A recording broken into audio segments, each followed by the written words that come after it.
오늘 말씀 마태복음 5장 13절로 16절 말씀입니다. 다 함께 합독하겠습니다. 너희는 세상의 소금이니 소금이 만일 그 맛을 잃으면 무엇으로 짜게 하리요? 후에는 아무 쓸데없어 다만 밖에 버려져 사람에게 밟힐 뿐이니라. 너희는 세상의 빛이라. 산 위에 있는 동네가 숨겨지지 못할 것이요 사람이 등불을 켜서 말 아래 두지 아니하고 등정 위에 두나니 이러므로 집안 모든 사람에게 비치느니라. 이같이 너희 빛이 사람 앞에 비치게 하여 그들로 너희 착한 행실을 보고 하늘에 계신 너희 아버지께 영광을 돌리게 하라. 아멘. 기도합니다. 하나님 아버지, 감사합니다. 사랑합니다. 오늘 말씀 가운데 세상의 빛으로 불러주신 우리가 어떠한 생각을 하고 어떠한 태도를 가지고 어떠한 자세로 나아가야 될지를 깨닫게 해주시며 말씀 전하는 종의 입술을 붙들어 주시옵소서. 예수님 이름으로 기도합나이다. 아멘. 사랑하는 성도 여러분, 우리는 지난 시간에 이 믿음과 구원이라는 중요한 주제를 살펴봤고 또 그전에는 어떠한 주제를 살펴봤죠? 기독교와 과학이라는 그러한 주제를 살펴봤습니다. 이것은 기독교 이제 변증론이라고도 할 수 있는 것인데요. 기독교가 과학과 아주 대척점에 있고 양립할 수 없는 것이다. 이러한 생각 때문에 기독교에 대해서 마음 문을 열지 못하는 분에게 전혀 그렇지 않다. 오히려 정반대다. 이제 그러한 것을 우리가 설명할 수 있는 그러한 주제를 다루었던 것입니다. 그러므로 많은 사람들이 어떠한 주제에 대해서 마음 문이 닫혀 있다면 이것을 열 수 있는 것, 오해를 하고 있다면 그 오해를 풀어주는 것 너무나 중요한 문제가 될 것 같습니다. 오늘 이 시간은 정치 영역에 대해서 기독교와 정치라는 관점에서 많은 사람들이 오해하고 있고 그래서 예수님을 전할 때 이러한 선입관을 가지고 있어서 아예 말을 들으려고도 하지 않는 그러한 것이 있다면 오늘 이 말씀이 그분들에게 마음문을 여는 것이 될 것이고 오해가 풀리는 길이 될 것이며 또 크리스찬 중에서도 스스로 잘못 판단하여서 하나님께서 기뻐하시지 않는 길로 가고 있는 것이 있다면 되돌이킬 수 있는 그러한 기회가 될 수 있지 않을까 생각을 하게 됩니다. 사랑하는 성도 여러분, 크리스찬이 마땅히 해야 하는 것이기도 하고 또 크리스찬의 가장 중요한 정체성이 기도한 것, 이것이 무엇이라고 생각하십니까?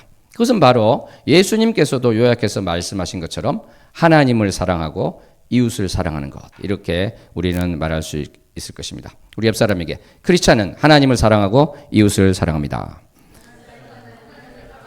이웃을 사랑합니다. 아멘. 그런데 우리가 이제 이웃 사랑이라는 것을 보면 이것이 얼마나 중요한가를 알 수 있어요. 예를 들어서 이런 사람을 생각해 봅시다. 나만을 위해서 사는 사람이 있어요. 그래서 이 세계가 어떻게 되든지 관심이 없습니다. 나라가 어떻게 되든지 전혀 관심이 없어요. 사회가 어떻게 되든지 관심이 없는 것입니다. 더 심하게는 교회의 지체가 어떤 상황이 있는지, 어떤 어려움이 있는지, 어떻게 되든지 관심이 없는 사람, 나의 가족이 어떻게 되든지 상관이 없는 사람, 이러한 사람을 어떻게 우리는 말합니까? 이타적이지 않고 이기적인 사람이다. 그렇게 이야기를 하죠. 아무도 그러한 사람이 본이 되는 사람이다. 모범이 되는 삶이다. 그러지 않을 것입니다. 반면에 어떻습니까? 가까운 이웃부터 시작해서 가족을 참으로 사랑하는 사람, 그리고 교회의 지체를 사랑하고 섬기는 사람. 그러면 우리는 어떻게 그분에 대해서 이야기할 수 있습니까? 덜 이기적이고 더 이타적인 분이다. 이렇게 할 수 있겠죠. 그리고 그 범위를 넓혀서 그 이웃의 범위를 넓혀서 가족을 넘어선 이웃, 더 나아가 사회에 대해서, 국가에 대해서, 나라에 대해서 걱정하고 여기에 신경을 쓰고 있는 사람, 그리고 세계에 있는 많은 사람들, 또 여러 부분에 관심을 가지고 또 그것이 올바른 방향으로 가기 위해서 노력한다면 우리는 그런 사람은 더더욱 덜 이기적이고 더 이타적인 사람이다. 이렇게 볼 수 있을 것 같습니다. 그렇겠죠? 그런데 이렇게 범위가 넓어질수록 덜 이기적이 되고 더 이타적이 되는 것 같기는 한데 솔직히 말하면 우리는 여기서 어떠한 문제가 있음을 목도하게 됩니다. 그러니까 이웃사랑의 범위를 교회 지체까지 하는 것은 좋았는데 점점 사회로, 나라로 이렇게 세계로 넓히는 순간 어떠한 일이 벌어지냐면 내가 가지고 있는 생각과 주장과 반대되는 사람들을 보게 될 때 그들에 대해서 왜 저러지?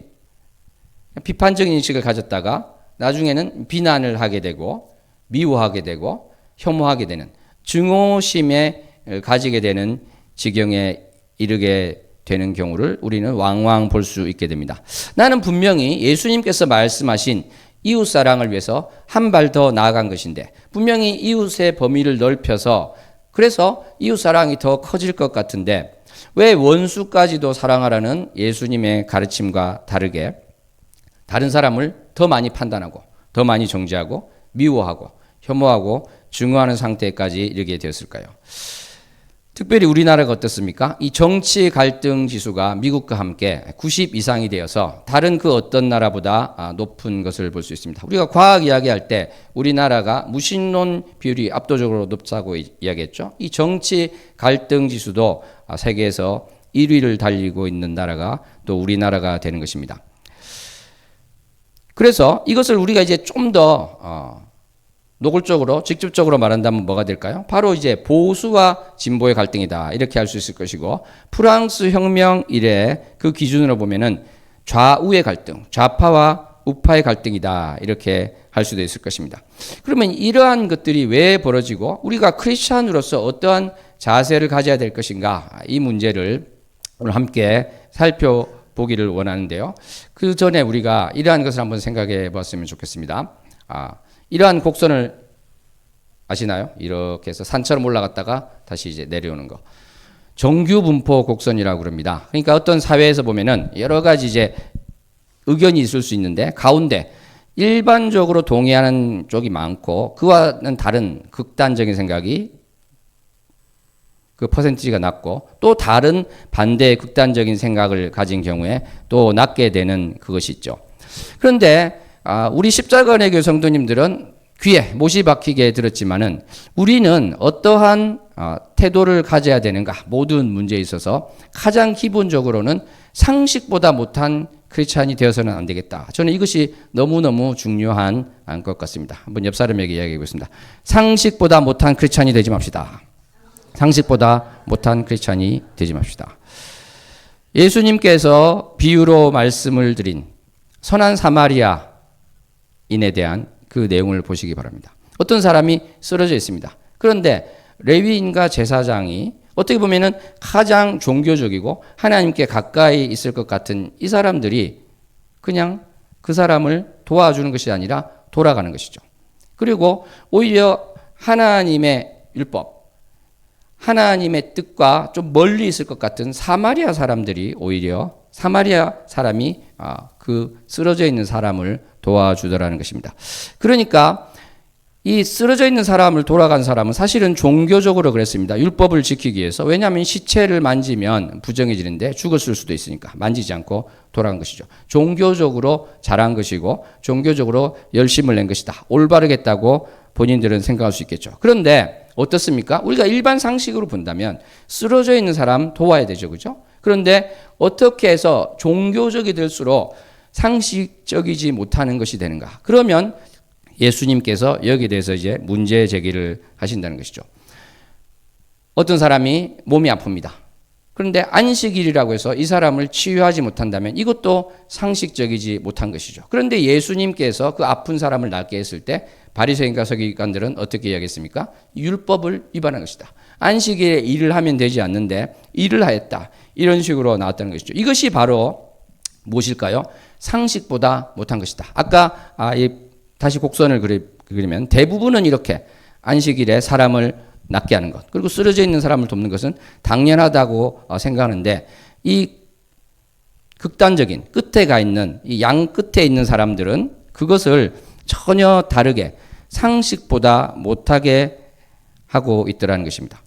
사랑하는 성도 여러분, 그런데 기독교가 상식대로 삽시다 이야기만 한다면 그것이 또 기독교의 핵심이다 이렇게 할 수는 없겠죠. 그죠? 이것은 어떻게 보면은 최소한의 것이다. 상식보다 못해서는 안 된다는 것은 최소한의 것이 되는 것입니다. 그러면 그 다음에 진정으로 기독교의 본질적인 것은 무엇이 될까요? 그것은 바로 상식을 뛰어넘는 것이다. 이렇게 할 수 있겠습니다.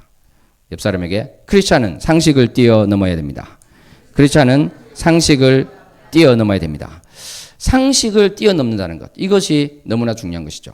그런데 이 상식을 뛰어넘는다는 것은 어떻게 보면은 아까 말씀드린 것처럼 이 가운데 있는 것에 비해서 소수의 생각일 수 있어요. 그죠? 상식을 뛰어넘는 것. 예를 들어서 어떤 사람을 도와주는데 정말 나의 모든 열정을 다해서 하는 것. 상식보다 더 열심히 돕는 것. 내가 비난을 받았을 때 되받아쳐야 되는데 그렇지 않고 그 사람을 안아준다든지 이러한 것을 보면은 분명히 상식적이지 않은데 좋은 쪽으로 상식적이지 않은 것입니다. 아까 말한 것과 반대가 되는 것이죠. 그래서 이것은 상식을 뛰어넘는 경우가 되는 것이죠. 그런데 이 많은 크리스찬들이 실수를 할 수가 있습니다. 왜냐하면 나는 이것이 상식을 뛰어넘었다 그렇게 생각하고 또 사람들에게 권하기도 하는데 그것이 상식을 뛰어넘은 것이 아니라 상식보다 못한 경우가 될 수 있다는 것이죠. 예를 들어서 가족 중 한 명을 잃어서 슬퍼하고 있는 유족이 있습니다. 거기 가서 슬퍼하지 마. 어차피 천국 갔잖아. 이렇게 말한다면 어떻게 생각하시겠습니까? 나는 상식을 뛰어넘었어. 왜냐하면 나는 믿음이 있고 천국이 있다는 것을 확실히 알기 때문에 저분에게 그러한 위로의 말을 한 것이다. 어떤 사람이 자녀를 살해했습니다. 근데 거기 가서 그런 이야기를 합니다. 원수를 사랑하라고 했잖아. 그 살인자를 사랑하도록 해. 그리고 생각합니다. 나는 상식을 뛰어넘었다. 왜냐하면 상식은 그 원수를 미워하는 것이지만 나는 예수님을 따라서 원수를 사랑해야 된다 생각하고 그래서 그러한 권면의 말을 하였다. 이렇게 스스로 생각할 수 있을 것입니다. 사랑하는 성도 여러분 어떻게 생각하십니까? 이것이 상식을 뛰어넘는 것일까요? 상식보다 못한 것일까요? 이것은 분명히 상식보다 못한 것입니다. 맞죠? 천국 가는 건 맞고 원수를 용서해야 되는 건 맞죠. 그런데 그것을 왜 당신이 입을 열어서 이야기를 하냐는 것입니다. 아무리 천국을 가도요 슬픈 거는 슬픈 것이에요. 아무리 내가 원수를 사랑해야 된다는 걸 알고 있지만 그 사람을 바로 용서 못하는 것도 사실인 것입니다. 하나님이 그것을 다 알고 계십니다. 우리가 그것을 즉각적으로 하지 않았다고 해서 하나님께서 노여워하지 않으신다는 것입니다. 그러므로 이것을 정확하게 알고 있는 2000년 전에 교부들은 어떻게 했습니까?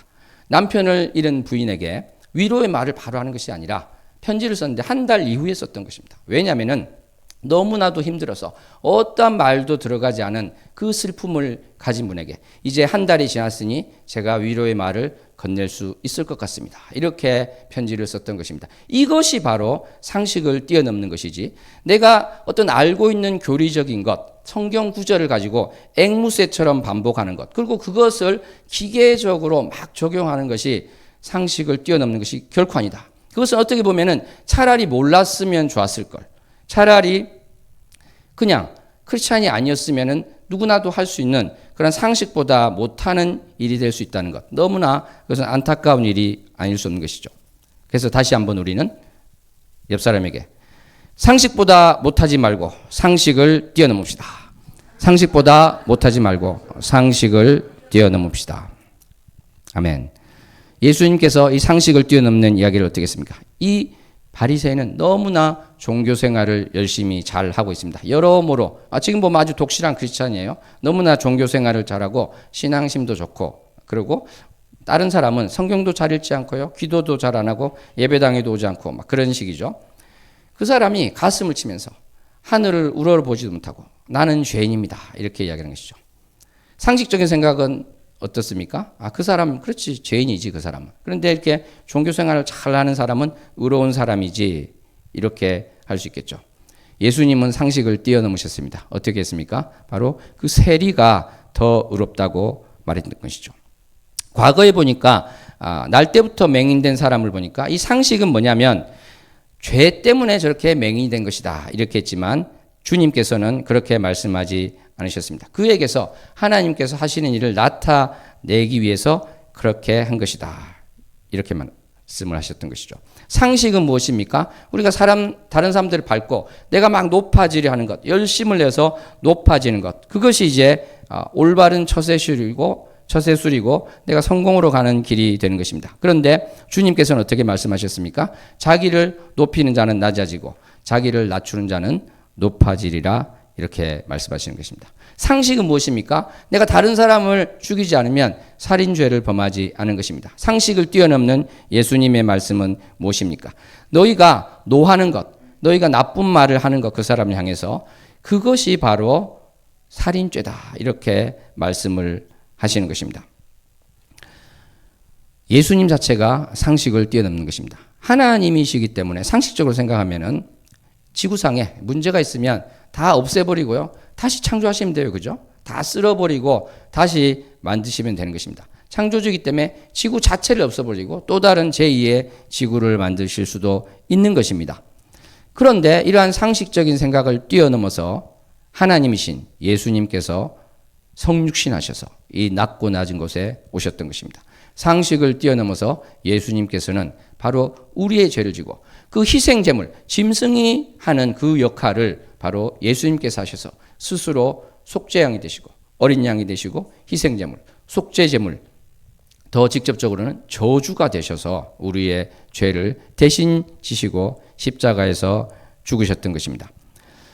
사랑하는 성도 여러분, 그러므로 우리는 이러한 것이 상식을 뛰어넘는다는 것을 알 때 내가 생각하는 이 지식, 내가 생각하는 이 지혜가 하나님과 비교하면 얼마나 보잘것없는 것일까? 얼마나 낮은 것일까? 내가 생각할 때 이것이 아무리 합리적이라고 할지라도 하나님께서는 그렇지 않을 수 있겠구나. 그렇게 우리는 생각해야 될 줄로 믿습니다. 이 정치 영역을 제가 서두에 말씀드렸습니다만 실제로 구약에 보니까 이 이스라엘 백성들이 지금 애국과 동맹을 해야 될 것인가?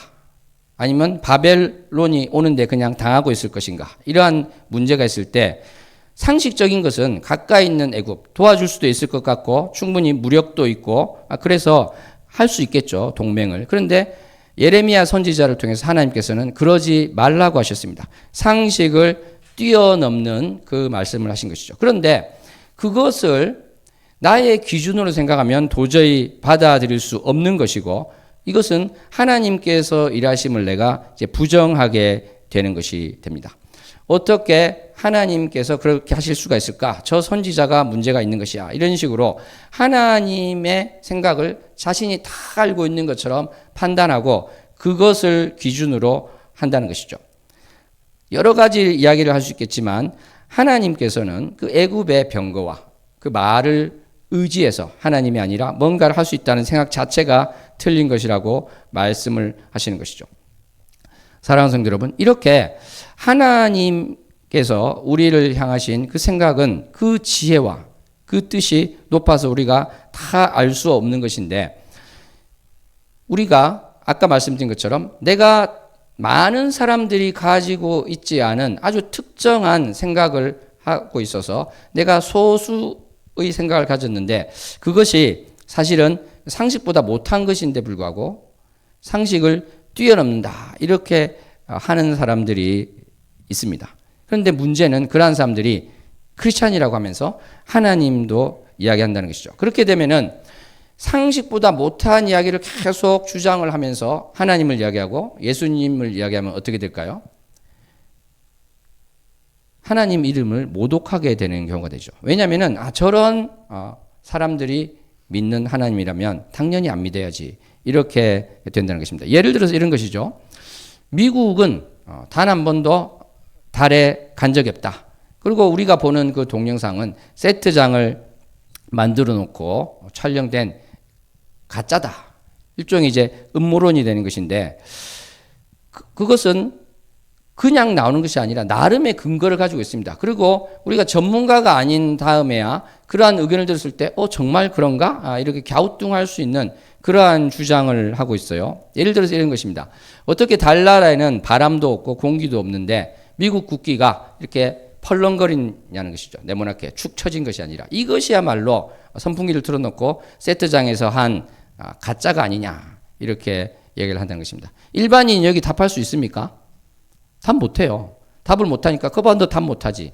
그래서 미국이 달에 갔다는 건 거짓말이야 이렇게 하는 것이죠. 그런데 전문가에게 가져가면 답이 나와요. 전문가에게 가져가니까 어땠냐면은 이 깃대가 이렇게 된 것이 아니라 기역자였습니다. 기역자라서 거기에 이제 국기를 매단 것이죠. 이러한 것을 보면 정말 내가 별것도 아닌 것에 빠져가지고 그 음모론 잘못된 생각에 빠져 있었구나 해서 헤쳐나오면 되는데 사랑하는 성도 여러분, 사람의 고집이 얼마나 센지요. 그렇게 안 됩니다. 이번에는 무슨 주장을 하냐면 좋다. 너희들 말대로 이렇게 기역자에 달았다고 하자. 그런데 그러면은 다른 거의 진공 상태니까 이 국기가 가만히 있어야 될 것인데 왜 살랑살랑 움직이느냐? 그 바람을 선풍기로 한 것 아니냐? 여러분 답하실 수 있습니까?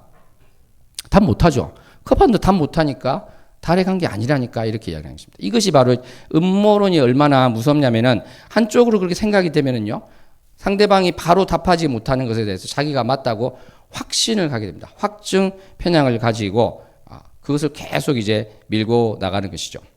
전문가들은 어떻게 얘기할까요? 전문가는 그것을 이렇게 기역자로 된 것에서 그 국기를 내려놓을 때 흔들거리게 된다는 것입니다. 추처럼 흔들거리기 때문에 그것이 살랑살랑 움직일 수 있다는 것이죠.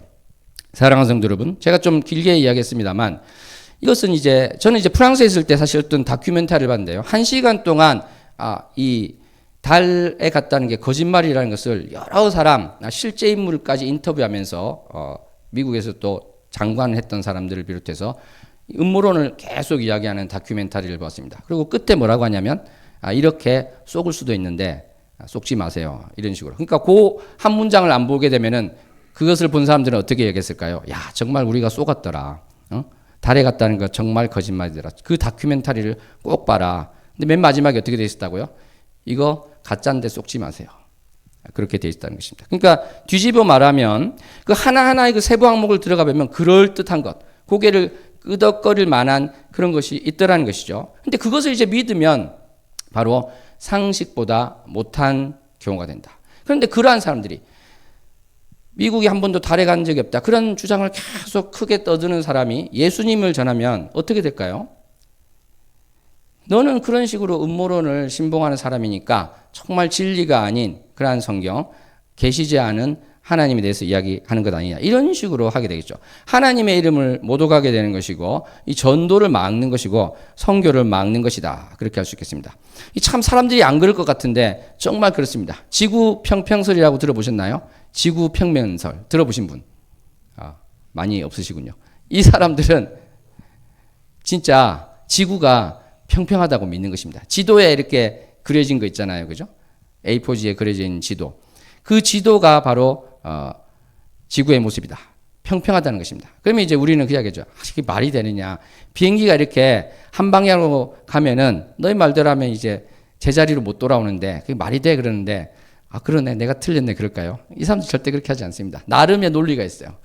어떻게 하냐면 지구가 평평하긴 한데 북극에서 내려다보면 평평한 것입니다. 자, 북극 위에서 지구 사진을 찍으면 어떻게 될까요? 평평하긴 한데 비행기가 한 방향으로 돌면은 아메리카 대륙에서 유럽 대륙으로 갔다가 러시아로 와서 아시아까지 오죠. 계속 뱅글뱅글 돌 수 있죠. 그러니까 거봐라. 지구가 평평한 거 이상한 게 아니고 맞는 거야. 이런 식으로 막 이야기를 하는 것이죠. 사랑하는 성도 여러분, 이 음모론 정말 무섭습니다. 여기 빠지면은 자기가 주장하는 거 다 맞다고 생각하고 다른 거 다 틀렸다고 이렇게 이야기하게 되는 것이죠. 그런데 우리가 이러한 생각 가운데 빠져 있게 될 때 이것은 정말 이제 무서운 것이 됩니다. 이것이 아까 말한 것은 그냥 뭐 웃고 넘어갈 수 있는 그 정도가 되지만 이것이 이제 정치 영역까지 올라오게 되면은 사회 갈등을 유발하고 굉장히 이제 큰 문제를 일으키게 되는 것이죠. 그래서 제가 20년 전에 정말 마태복음 6장 24절을 가지고 제가 묵상하는데 이러한 주님의 가르침을 제가 받았습니다. 그것은 뭐냐면 너희가 하나님과 재물을 겸하여 섬기지 못하느니라. 이 말씀이 돈을 사랑하고 돈을 우상으로 섬기면 안 된다는 것이죠. 하나님 위에 놓으면 안 된다는 것입니다. 그런데 제가 가만히 생각을 해보니까 묵상 가운데 어떠한 생각이 들었냐면 이 21세기라는 곳, 또 우리나라 같은 경우는 돈이 우상이기도 한데 이 정치라는 것이 훨씬 더 큰 우상이다. 그러한 생각을 하였던 것입니다. 근데 나중에 알아보니까 아닌 게 아니라 신학자 중에 그러한 말을 한 분이 있어요. 그러니까 이 돈을 사랑하는 것이 준준 종교라면 정치를 사랑하는 것, 이데올로기, 사상, 여기에 빠져 있는 것은 준 종교라는 것입니다. 쉽게 말해서 돈을 사랑하는 그 종교성보다, 돈을 사랑하는 그 우상숭배보다 정치, 사상, 이데올로기에 내가 휩쓸려가는 것, 거기에 몰두하고 있는 것이 훨씬 더 강력하고 훨씬 더 큰 우상숭배가 되고 훨씬 더 큰 종교적인 태도를 가지게 된다. 그 말을 한 것이죠. 그러므로 누구나 그걸 동의하지 않겠습니까? 내가 하나님과 돈을 같이 사랑합니다. 그것을 받아들일 사람이 있나요? 없죠. 틀렸다는 걸 알고 있죠. 그런데 어찌된 영문인지 정치에 대해서는 그렇게 해도 되는 것 같고 그것이 또 당연하다고 생각하는 그러한 경향이 생기기 시작하더라는 것입니다. 이것이 바로 이제 확증 편향이 되는 것인데 이것이 나는 확실한 하나님의 뜻이다. 이것이 분명하다. 그렇게 된 것이죠. 우리나라 역사를 보더라도 우리가 그렇게 기독교, 개신교가 오래된 역사가 아닙니다만 이러한 일들이 있었습니다. 일제 강점기 중에 예배 중에 일어나서 구호도 외치고 어떠한 주장을 했냐면 사회주의만이 우리가 갈 길이다. 그리고 이것은 굉장히 성경적이다. 공산주의가 바로 성경적이라는 것입니다. 그러므로 그쪽으로 교회가 가야 되고 목사님도 설교를 그렇게 해야 된다는 것이죠. 바보가 일 텐데 왜 그런 생각을 했을까요? 그것은 바로 이러한 것이라고 우리가 생각해 볼 수 있어요. 사도행전을 보니까 어떻게 되어 있습니까? 정말 필요를 따라 나누어 주는 것이죠. 모든 것을 다 팔아서 모두에게 나눠줘서 가난한 사람이 없게 하는 것입니다. 그리고 구약을 보니까 땅이 누구의 것입니까? 하나님의 것이죠. 자기가 영원히 소유할 수가 없습니다. 희년이라고 해서 50년에 한 번씩 그것이 돌아가게 되는 것이고 땅을 내 것이라 주장할 수 없다. 그러니까 사도행전에 나오는 이렇게 공공이 다 나누어서 쓰고 가난한 사람이 없는 이게 공산주의 아니냐. 그리고 땅을 개인에게 하는 것이 아니라 국가가 다 소유해서 하나님의 것이니까 그렇게 사유재산을 가지지 못하게 하는 것. 이것이 공산주의고 이것이 바로 성경에 나오는 그 말씀이 아닌가. 그리고 이 공산주의는 만국의 노동자여 단결하라 그러는데 이 성경을 보니까 유대인을 넘어서 이방인을 사랑하고 그거 차별이 없이 이렇게 되는 것 보니까 이것이 사회주의가 아니면 무엇인가? 이것이 공산주의가 아니면 무엇인가? 이러한 확증 평양으로 아까 보면 이러한 그래프가 있는데요. 나는 지금 이곳에 있는 것인데 이것이 정말 맞다. 그렇게 생각을 한다는 것이죠. 그러니까 아까 말씀드린 것처럼 이 돈은 근처도 못 오는 것입니다. 이 사상과 이데올로기에 빠지면요. 그것이 맞고 그것에 다 이제 맞추어 가야 되는 게 되는 것이죠. 실제로 그래서 저는 이제 민중신학, 해방신학 같은 경우를 보면은 그러한 경향이 좀 상당히 있는 것 아닌가. 저는 그렇게 생각하고. 그래서 이제 민중신학이나 해방신학 같은 경우는 제 개인적인 생각으로는 어떻게 보면 이 정치를 하나님 위에 올려놓은 것 아닌가. 사상과 이데올로기를 하나님 위에 올려놓은 것 아닌가. 저는 그렇게 생각하는 것입니다.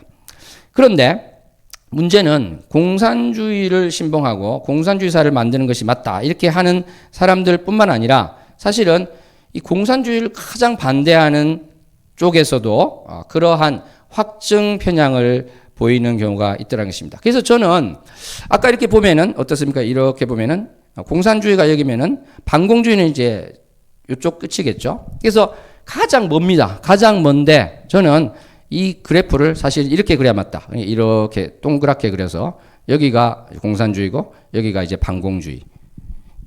좀 이상한 말이라고 생각하실 수 있겠지만 저는 그렇게 생각합니다. 그러니까 극과 극은 만난다.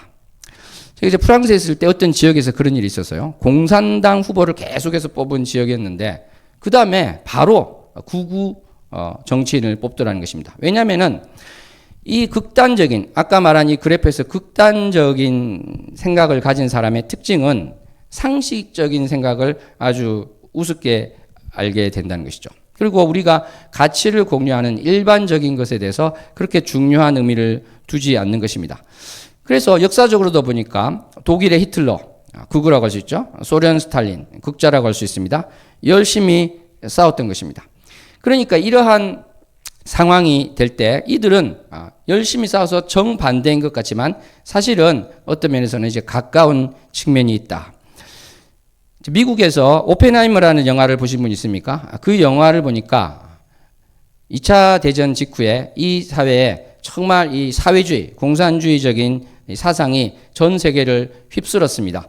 그러다 보니까 이제 어떤 일까지 벌어지냐면 미국의 그 기밀인데 핵무기와 관련된 그 기밀을 소련에다 갖다 주는 거예요. 근데 전혀 죄책감이 없이 왜냐하면은 그러한 공산주의적인 생각이 옳다고 해서 이제 그러한 일을 하게 되는 것이죠. 어떻게 보면은 국가적인 것에 반대되는 것을 했는데도 그러한 일을 하더라는 것입니다. 그러니까 어떻게 되겠어요? 반대 경향이 나오게 되죠. 메카시즘. 그러니까 공산주의자들을 색출하겠다. 근데 이것이 또 심해지면 어떻게 될까요? 이쪽에서 이 그래프가 이렇게 있다 그랬는데 이쪽에서 보면은 사실은 공산주의자는 요밖에 없는 것인데 이 기준으로 보니까 전부 다 좌파인 거예요. 전부 다 공산주의자인 것이에요. 그러니까 조금만 뭔가 이상하면은 너 공산주의지 이런 식으로 된다는 것입니다. 마찬가지로 이쪽에서 보면은 모두 다가 수구 세력으로 보이는 그러한 일들이 있게 되는 것이죠. 그러니까 아까 말씀드린 어떻게 보면은 이웃을 사랑하고 나의 관심 영역을 넓혀서 더 건설적인 것이 될 수 있을 것 같은데 사실은 갈등이 되고 이 사람은 분명히 공산주의자가 아닌데 그러한 이야기를 듣게 되고 또 이 사람은 어떻게 보면 변화를 또 원하는 사람인데 변화를 전혀 싫어하는 사람처럼 그렇게 공격을 받게 된다는 것이죠. 사랑하는 성도 여러분, 이러한 것들이 바로 정치와 관련된 갈등을 증폭시키게 되는 것이고 우리가 크리스찬이라고 한다면은 여기서 한 발 떨어져서 이곳에 매몰되지 않았으면 좋겠습니다. 그러니까 거기에 빠져들어가면 안 된다는 것이죠. 왜 우리는 그럴 수 있는가? 왜 그것이 가능한가? 그것은 바로 우리가 모든 것은 하나님께서 다스리십니다. 만왕의 왕이신 하나님께서 모든 것의 주권자가 되십니다. 하나님께서 모든 것을 통치하십니다. 그러한 우리 고백이 있기 때문에 이것이 가능한 것이에요. 이것이 왜 중요하냐면 보시기 바랍니다. 지금 이제 극단적인 세력이 막 대립하고 싸우고 갈등을 하고 비난하고 헐뜯고 혐오하게 되는데 그 과정을 가만히 보면은 하나님께서 저러한 것들을 허락하셨을까? 이런 생각이 별로 없어요. 그러니까 저도 이제 유럽에 있을 때 청년들과 대화를 해보면 그 청년들은 그런 생각을 하는 사람들이 좀 있었던 것을 기억합니다. 그러니까 히틀러가 일으켰던 2차 대전, 또 1차 세계대전 이러한 것들에 대해서 이들은 어떻게 생각하냐면 사탄이 일으켰다 이렇게 이야기를 하더라고요. 근데 저는 거기서 선뜻 동의를 할 수가 없었습니다. 물론 히틀러가 한 것은 악한 것이죠. 그런데 그것을 사탄이 모든 것을 주관해서 일으켰다면은 문제가 어떻게 될까요? 하나님은 어디 계시냐는 것입니다. 하나님은 이 역사에 개입을 하지 않으실까요? 하나님은 이것이 어떻게 되는 것에 대해서 능력이 없으실까요? 그것을 우리가 받아들일 수 있겠느냐는 것이 됩니다. 이신론이라고 있습니다. 그러니까 이 지구라는, 이 세계라는, 우주라는 거대한 기계 장치가 있는데 시계처럼 하나님께서 이것을 만들어 놓고 시계 테이프를 감아 놓으면 혼자 잘 굴러가죠. 그런 것처럼 하나님이 떠나셨다. 이것이 이신론. 기독교 정통이 아니죠, 당연히. 그런데 그런 식으로 될 수가 있다는 것이죠. 무엇이? 어떤 벌어지는 나쁜 것들이 사탄이 하였다. 이런 식으로 하게 되면은 하나님은 무엇을 하셨는가? 하나님은 일을 하시지 않는가? 하나님은 우리가 살고 있는 이 세상에 관심이 없는 것인가? 이렇게 우리가 생각을 할 수 있게 된다는 것입니다. 그런데 저는 그렇지 않다고 생각합니다. 우리가 바로 이해하지 못하는 것은 있지만 지나고 보면은 또 하나님이 그러한 의미에서 그것을 허락하셨을 수도 있겠구나. 예를 들어서 우리가 성경에 보면은 어떻게 하나님의 성전인 예루살렘이 이방인 여호와 하나님을 모르는 이들에게 짓밟힐 수 있냐는 것이에요. 어떻게 성전에 있는 것들이 뺏길 수가 있냐는 것입니다. 그것은 어떻게 보면 그 구절이 없었다고 하면 아무도 믿지 않을 그러한 일이지만 일어났습니다.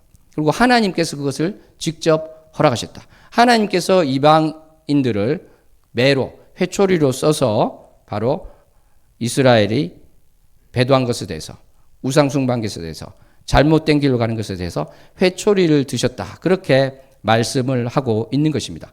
그러므로 지금도 마찬가지입니다. 21세기까지 오는 인류의 역사 가운데 우리가 일일이 다 설명을 할 수는 없을지 몰라도 하나님께서 그 일 가운데 행하신 것이 없고 그저 사탄이 움직이고 우리가 꼭두가시처럼 그렇게 됐다. 이렇게만 우리가 역사를 평가할 수는 없다는 것이죠. 예를 들어서 이것이 이제 맞다기보다 이렇게 생각할 수 있는 것인데 1차 대전, 2차 대전 그때는 어떤 것이 있었냐면 사람들 생각 가운데 우리가 사람들이, 인류가 우리의 힘으로 유토피아를 이 지구에 건설할 수 있다 이런 생각이 있었어요. 그런데 이 세계대전을 겪으면서 어떠한 생각을 했을까요? 아, 역시 우리는 죄인이구나. 역시 우리는 문제가 많구나. 정말 하나님을 붙들지 않고는 잘 될 것 같은 그것이 되지 않구나. 그것을 깨닫기 시작했다는 것이죠. 이것은 그럴 수도 있다는 것입니다. 제가 이것을 확정적으로 말씀드리지 않는 것은 오해를 피하기 위해서 그런 것이고, 근데 이것도 하나의 예가 되는 것인데, 그러니까 앞으로도 이런 예가 있겠습니다만 이것이 맞습니다 하는 것이 아니라 하나님께서는 이 역사 가운데 일하고 계시고 우리가 다만 그것을 제대로 깨닫지 못하고 오해할 수는 있겠다, 그렇게 되는 것입니다. 사랑하는 성도 여러분, 오늘 이제 정치적인 내용을 우리가 한번 생각해 보기로 했는데, 하나님은 보수주의자들의 하나님일까요? 진보주의자들의 하나님일까요? 어떻게 생각하십니까? 기독교인을 박해하는 사람들이 있으면 하나님은 그 사람들에게 아무 관심이 없을까요? 아니면 그 사람들의 하나님이 되실 수도 있을까요? 어떻게 생각하십니까? 우리는 기독교 역사를 보면 여기서 답이 나올 것 같아요. 로마 제국시대 때 어땠습니까? 얼마나 많은 박해가 있었습니까? 지금은 상상할 수도 없는 끔찍한 박해가 있었습니다. 사자에게 던져주고 사람에게 불을 대서 가로등처럼 매달아 놓기도 하고, 로마 황제를 숭배하지 않았다는 이유로 입술로 그것을 고백하지 않았다는 이유로 다 그렇게 죽였던 것입니다. 그러면은 어떻게 생각해 보면, 이 로마 황제와 그를 따르는 무리들은 하나님하고 아무 상관도 없는 자들이고 하나님께서는 그들을 심판하면 심판했지 그들의 하나님은 절대로 되시지 않겠구나, 이렇게 생각할 수 있지 않겠습니까? 그렇죠? 근데 어떻게 됐죠? 역사적으로 로마 황제가 극심한 박해를 하던 로마 황제들이었는데 기독교를 공인하고 국교화까지 되는 일들이 있었다는 것입니다. 그래서 예수님께서 바로 세상을 위해서, 우리의 죄를 위해서 희생 제물이 되신 주님, 향기로운 제물이 되신 주님께서 우리의 죄뿐만 아니라 온 세상의 죄를 위해서 그렇게 하셨다. 요한일서 2장 2절 말씀은 어떠한 것을 말씀하고 있습니까? 사실은 나라를 따지지 않고요, 어떠한 사람의 성향을 따지지 않고 차별돼서 너는 기독교인이 절대 될 수 없어, 이런 사람은 사실은 없다는 것이죠. 너는 인종적으로 이러니까, 너는 정치적으로 이러니까 될 수 없어, 그것 없다는 것입니다. 왜냐하면 하나님께 돌아오면 그것은 새 생명 가운데 자신의 생각을 배설물로 여기고 바뀔 수 있기 때문에 그런 것이죠. 그런데 이제 우리는 그러한 주제보다는 좀 더 이제 현실적인 주제와 관련해서 과연 크리스찬이 진보적일 수 있는가, 좌파가 될 수 있는가, 여기에 대해서 우리가 생각을 해봤으면 좋겠습니다. 보수는 영어로 conservatism 그렇게 하고, 진보는 progressivism 이렇게 하죠. 그러니까 보수와 진보라는 말이 또 나타내고, 영어가 progress, 여기서 이제 나타내는 것처럼 보수는 뭐냐면은 변화보다는 유지하는 것입니다. 그죠? 지키는 것입니다. 지키는 것이 보수라고 한다면, 진보는 변화하는 것이 되는 것입니다. 그러면 기독교는 어떠한가? 기독교는 지키는 게 중요하니까 보수가 될 수밖에 없지 않나, 이렇게 생각해 볼 수 있겠죠. 근데 이제 우리는 오해를 하면 안 되는 것이, 정치와 신학은 다른 것인데, 일단 기독교 신학적인 내용을 먼저 본다면 그것은 당연한 것이죠, 어떻게 보면. 왜냐하면 2000년 전에 있었던 그 주님께서 하신 말씀, 그리고 사도들이 기록한 이 성경의 말씀을 계속 변화시킬 수 있겠습니까? 그럴 수 없는 것이죠. 그런 의미에서 신학적으로는 당연히 보수주의가 맞는 것입니다.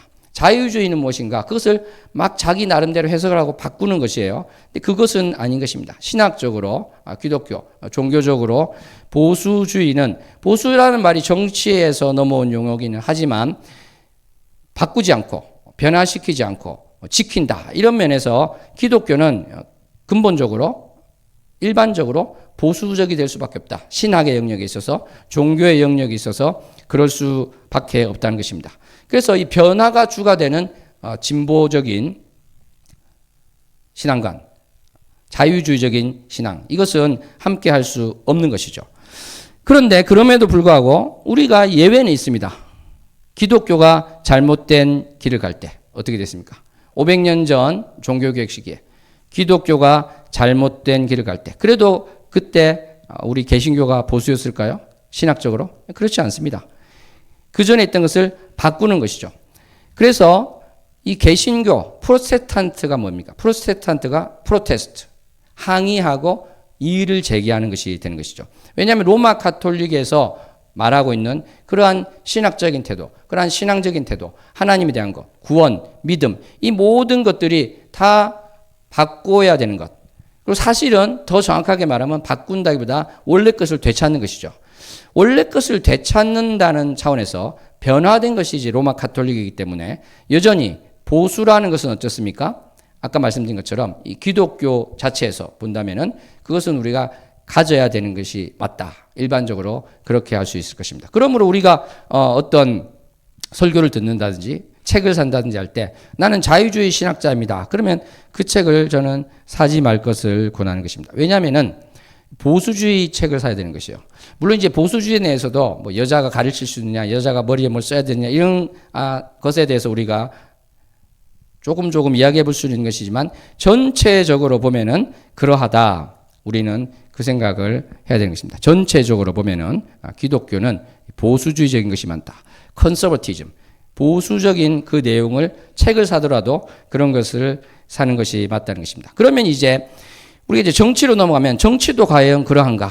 여러분 어떻게 생각하십니까? 정치에 있어서 이 크리스찬들이 가져야 할 태도는 변하지 않고 계속해서 과거의 것을 지키는 것이 맞을까요? 아니면 반대가 되는 것이 맞을까요? 어떠한 것이 하나님께서 기뻐하시고 어떠한 것이 하나님의 뜻에 맞다고 생각하십니까? 이것은 우리가 역사적으로 보면은 사실은 우리가 지금 생각하는 것과 좀 다를 수 있겠구나 하는 것을 볼 수 있을 것 같아요. 예를 들어서 200년 전으로 가보겠습니다.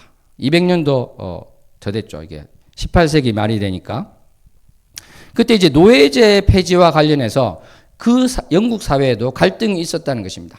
미국도 내전까지 일어났지만 그러니까 이 노예제를 폐지할 것인가 말 것인가 여기에 대해서 유지하자는 쪽이 어떻게 되는 것입니까? 정치적으로 보수적인 것이죠. 그리고 폐지하는 것이 진보가 되는 것입니다. 그런데 이들이 그냥 뭐 간단하게 이야기하고 그래 뭐 이제는 폐지합시다 이렇게 되는 것이 아니라 갈등이 굉장히 심하고 그 이유도 아주 조목조목 있었다는 것입니다. 그러니까 주인과 노예의 관계는 하나님의 권위에 의해서 된 것이 아니냐.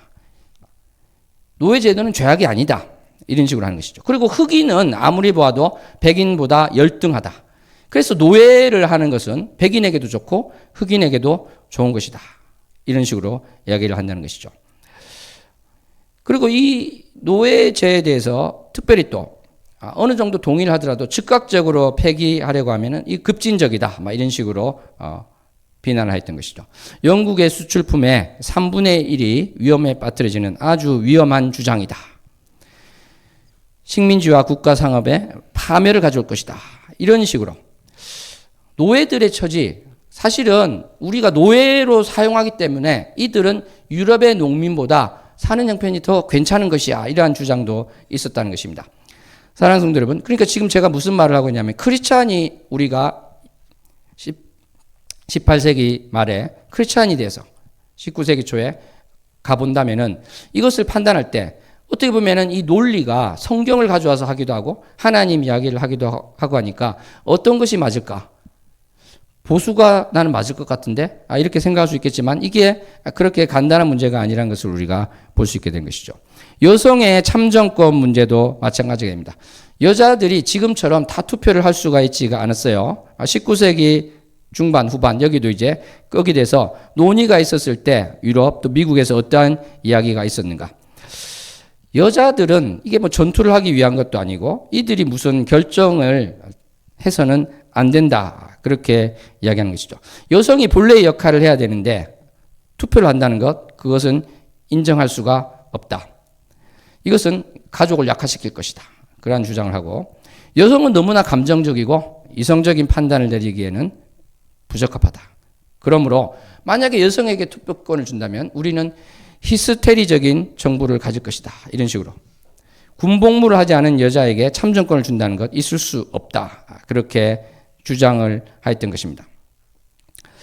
사랑하는 성도 여러분, 그러니까 이때 있지 않습니까? 이러한 갈등이 그 사회에 있었다는 것이죠.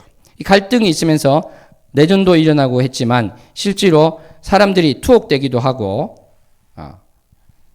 고문을 받았다. 그러한 이야기도 있을 정도로 노예제 폐지를 주장하거나 또 여성의 참정권을 주장하면서 나왔을 때 그러한 문제가 있었다는 것이죠.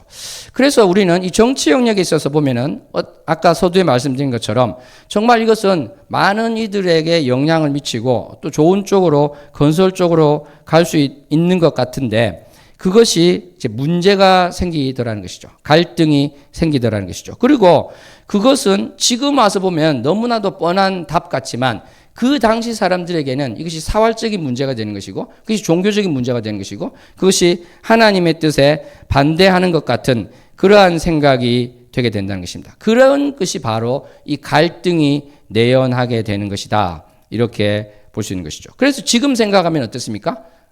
아까 노예제에 대한 이야기, 여성에게 참정권을 줄 수 없다는 이야기, 얼마나 퇴행적입니까? 그런데 중요한 것은 300년 전, 200년 전에 있는 사람들 입장에서는 그렇지 않다고 생각하는 것입니다.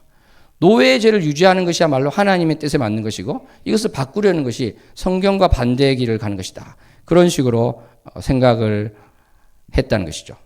역사적으로 그럴 수 있다는 것입니다. 사랑하는 성도 여러분, 지금 우리나라에 있는 사회는 어떻습니까? 지난주에 있었던 내란 관련 재판을 포함해서 세계의 재판에서 24년 12월 3일의 계엄이 내란이라고 선고했습니다. 아까 말씀드린 것처럼 하나님께서 모든 것을 다스리시고 관장하시고 주관하신다 그러면 여기에 대해서 우리는 어떻게 이야기를 해야 될까요? 이쪽 기준으로 보니까 이 재판부가 다 좌파라서 저렇게 됐다. 그렇게 하면 될까요? 이것이 이제 상식을 뛰어넘는 주장이라고 생각하십니까? 아니면 상식보다 못한 주장이 된다고 생각하십니까? 저는 이 모든 과정 가운데 하나님께서 일하심이 있다. 저는 그렇게 생각을 합니다. 그럼 이제 우리는 이제 그런 생각을 할 수 있죠. 하나님께서 그것을 정하시고 하나님께서 그렇게 이끄셨다면 애초에 그 당시 대통령이 왜 계엄을 하는 것을 허락하셨을까? 그런 생각을 할 수 있죠. 그런데 우리가 성경에서 보면 어떻습니까? 애굽 바로의 마음을 완악하게 하시는 분이 바로 하나님이셨습니다. 그러니까 그 사람 자기 생각대로 한다고 했지만 결국은 하나님께서 그렇게 하신 것이다. 그러므로 저는 이거는 이제 이렇게 해석할 수도 있다는 것이지 이것이 맞다 이런 뜻은 아니고 아까 제가 말씀드린 1차 대전, 2차 대전 그런 것을 보듯이 생각을 할 수 있다는 것을 말씀드린 것입니다.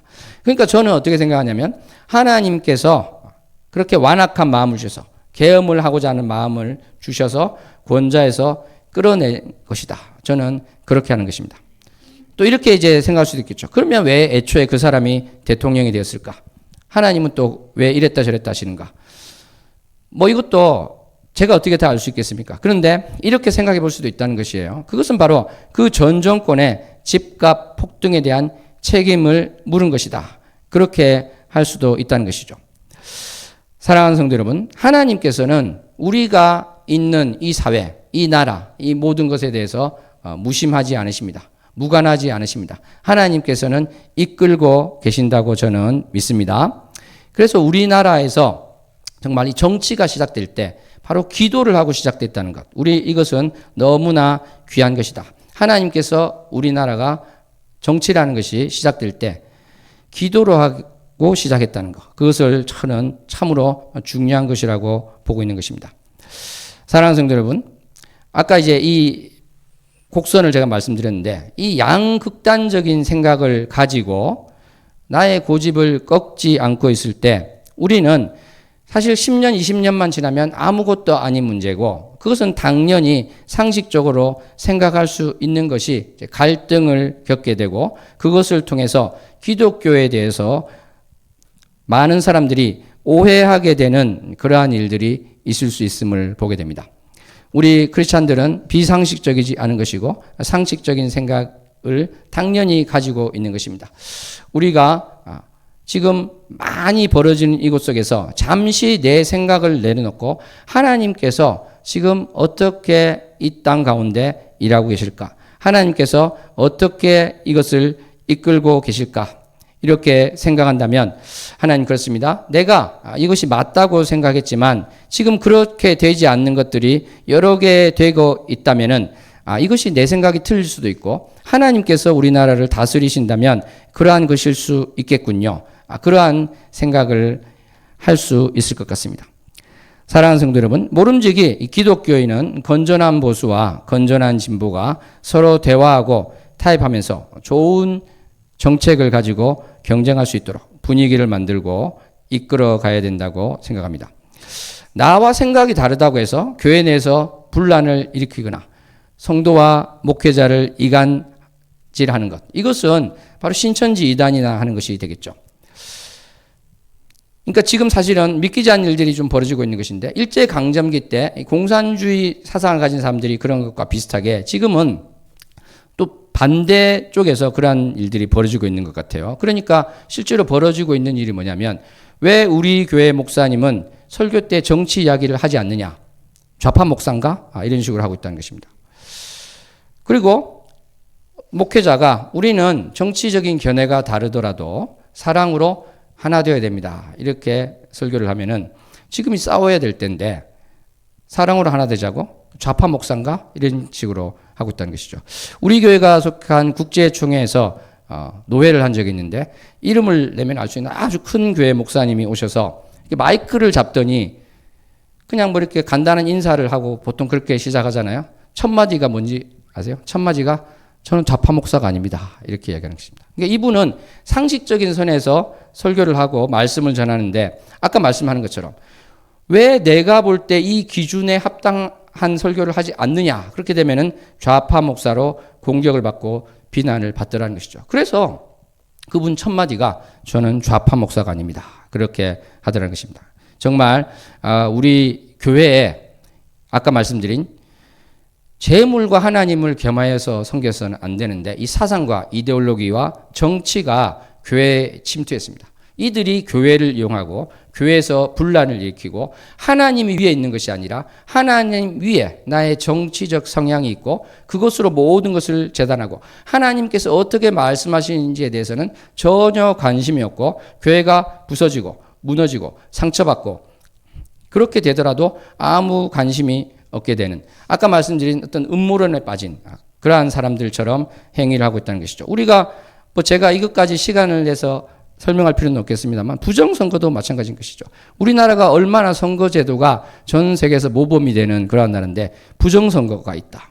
부정선거를 어떻게 그 대통령은 또 당선이 됐겠습니까? 말이 되지 않는 전혀 상식적이지 않는 것이 있는데 이분들은 왜 이런 주장을 하냐면 달나라 그 이야기랑 똑같은 거예요.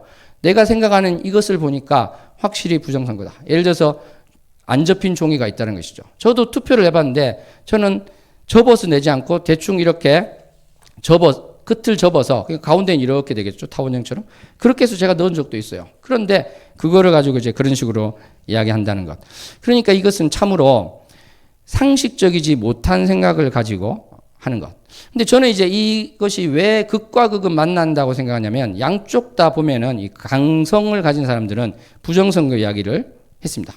이번에는 이쪽에서 했지만 저번에는 저기서 했고요. 세월호에서도 보니까 일부러 침몰시켰다.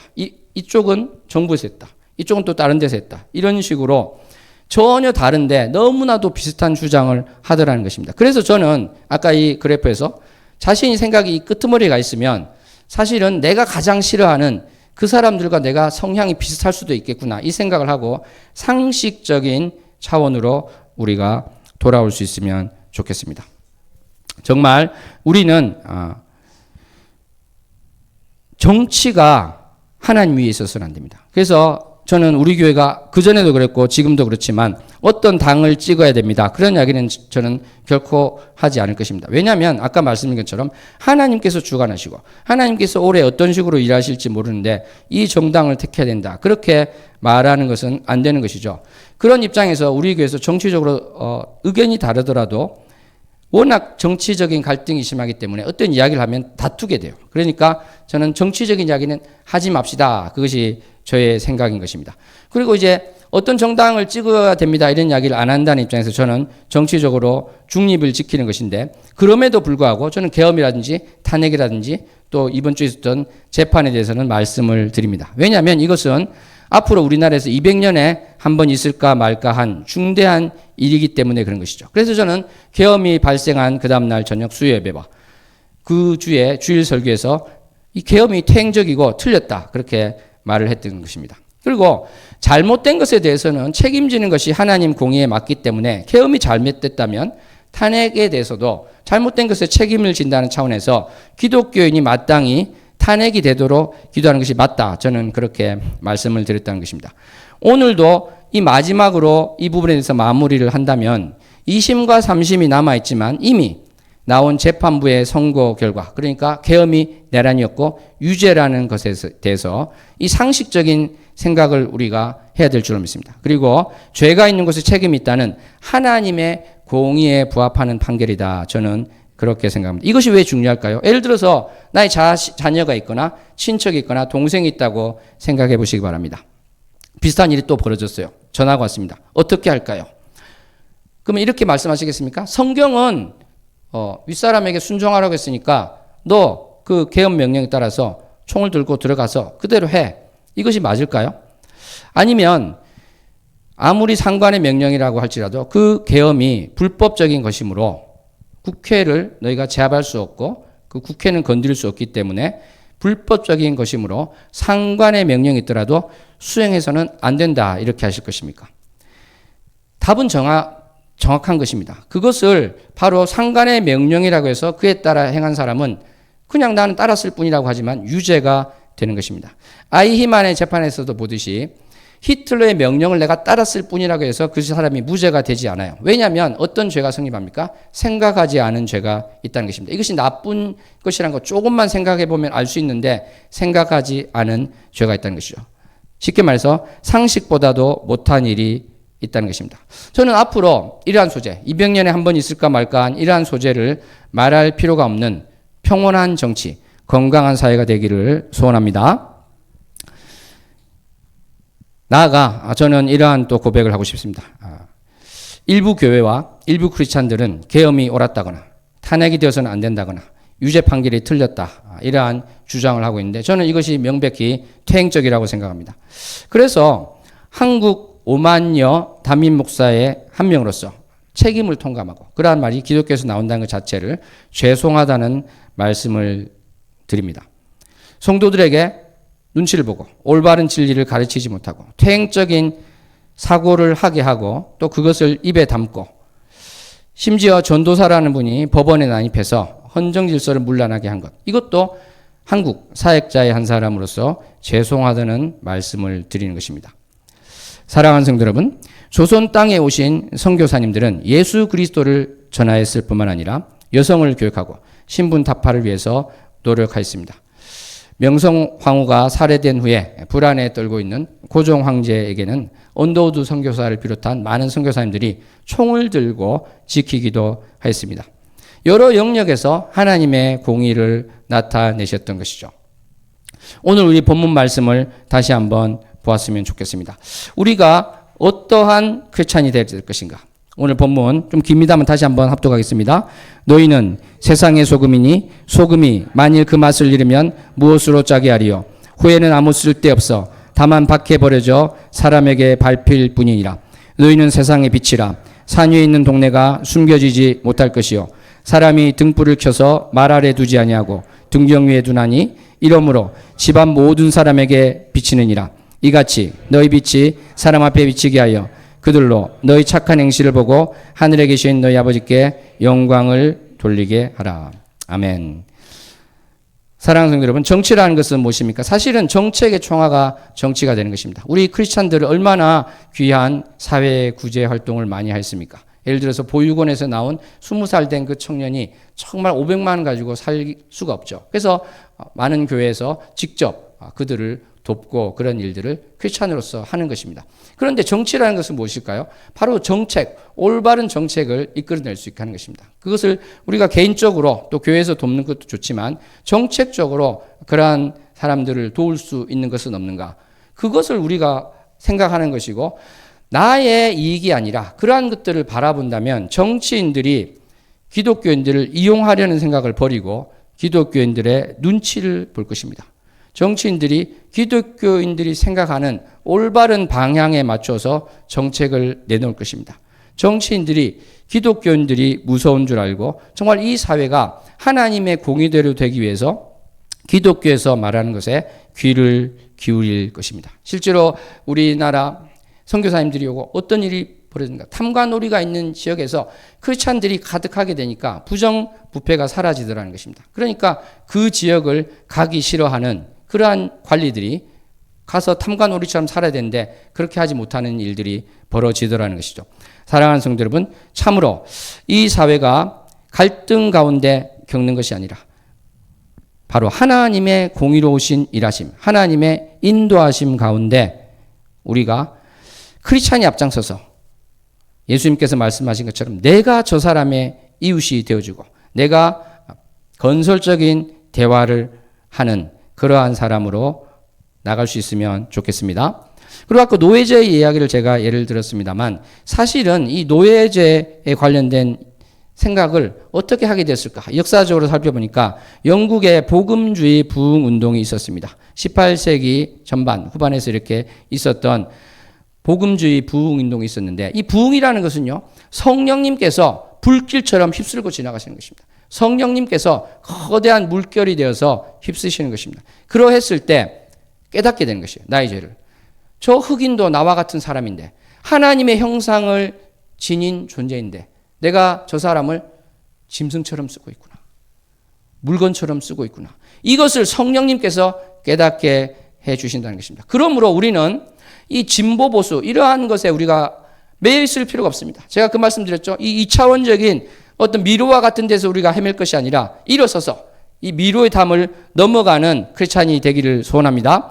우리가 그곳에 빠져서 허우적거리는 것이 아니라 참으로 하나님의 공의를 실현하기 위해서 그것을 다 뛰어넘고 나와 생각이 다르다고 해서 그 사람을 미워하거나 비난하는 것이 아니라 그 사람을 위해서 기도하고 참으로 내가 하나님의 공의가 무엇인지를 나타내서 이 사회가 갈등 가운데 서로를 원망하고 불평하고 싸우는 것이 아니라 아까 말씀드린 것처럼 나의 죄를 깨닫고 나는 정말 이렇게 아무 문제 없이 사는데 저렇게 힘든 사람도 있구나. 우리 아이들이 정말 창의성을 가지는 것이 아니라 이 잘못된 교육 제도하에서 기계가 되어가고 있구나. 이런 것을 우리가 깨닫고 하나님께서 기뻐하시는 것. 정말 인구가 소멸되고 있구나. 자살률이 문제가 있구나. 이러한 모든 것들 가운데 우리 크리스찬들이 나서서 기도하고 정말 많은 정치인들이 크리스찬 눈치를 보고 올바른 길로 가기 위해서 나올 수 있도록 우리가 세상의 빛이요 소금의 역할을 할 수 있기를 소원합니다. 무엇보다 아까 말씀드린 것처럼 부흥, 성령님께서 이것을 하셔야 됩니다. 우리 능력으로 하는 것이 아닙니다. 우리 지혜로 하는 것이 아닙니다. 그래서 우리가 한참을 또 지금도 계속해서 하고 있는 기도 무엇입니까? 이 땅의 부흥을 위한 기도를 하고 있습니다. 이 땅의 부흥을 위한 기도. 그것은 바로 다른 것이 아니라 성령님께서 우리 마음에 찾아오십니다. 성령님께서 이 땅을 휩쓸고 가십니다. 그랬을 때 상대방의 잘못이 보이는 것이 아니라 나의 죄가 보이고 상대방이 잘못한 것이 아니라 내가 잘못했습니다. 고백하고 우리가 참으로 사랑으로 하나 될 수 있는 길로 나아가게 되는 것입니다. 우리는 이 부흥을 위해서 기도하고 하나님이 아닌 다른 것, 돈을 섬기지 않고 정치를 섬기지 않고 하나님만이 우리의 왕이십니다. 하나님이 다스려 주시옵소서. 주님 앞에 엎드리는 자 되기 원합니다. 이 고백을 할 수 있는 우리가 되었으면 좋겠습니다. 기도하겠습니다. 하나님 아버지, 이 땅에 황무함을 보시고 아버지 참으로 갈등이 있는 곳이 아니라 하나님의 공의가 실현되는 땅이 될 수 있도록 성령의 부흥의 불길이 이 땅 가운데 일어나게 하여 주시옵소서. 성령님의 물결이 이 땅에 가득 차서 참으로 나의 죄를 깨닫고 우리의 죄를 깨닫고 하나님 앞에 엎드림으로 말미암아 이 땅이 정말 분열과 싸움이 있는 것이 아니요 또 교회까지 들어온 정치, 사상, 이데올로기가 교회를 쥐고 흔드는 것이 아니라 오히려 교회가 사회에, 나라에 선한 영향력을 행사해서 빛이 되고 소금이 되는 크리스찬으로서의 삶을 살게 하여 주시옵소서. 이것을 이루실 주님을 찬양합니다. 이것을 이끄실 주님을 찬양합니다. 예수님 이름으로 기도합나이다. 아멘.